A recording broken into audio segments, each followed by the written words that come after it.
Hello everyone. तब आज बात करने वाले हैं पवन सिंह जी और श्वेता मेहरा का एक बहुत ही बेहतरीन होली वीडियो सॉन्ग के बारे में, जिसका पोस्टर आ चुका है और फुल वीडियो सॉन्ग का रिलीज डेट भी आ चुका है।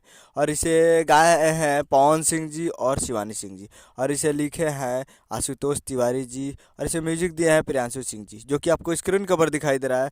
जिस सॉन्ग का टाइटल रखा गया है रंग ठोपे ठोपे, जो कि और video song release in on 14 फरवरी सुबह 7 बजे रिलीज़ किया जाएगा। यानी 14 फरवरी को सुबह 7 बजे तैयार रहिएगा, ये रिलीज़ किया जाएगा।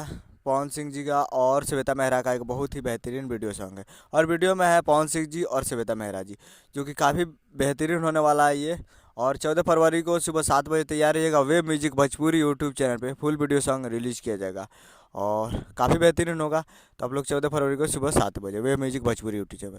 उम्मीद कर रहा हूँ कि वीडियो अच्छा लगा तो चैनल को सब्सक्राइब बेल आइकन प्रेस करते कैसे कि साहिल लाल यादव जी और पवन सिंह का लेटेस्ट न्यूज़ लाते रहे। और वीडियो अच्छा लगा तो वीडियो को लाइक कर दिए। मिलते हैं अगले वीडियो में, तब तक के लिए जय हिंद जय भोजपुरी।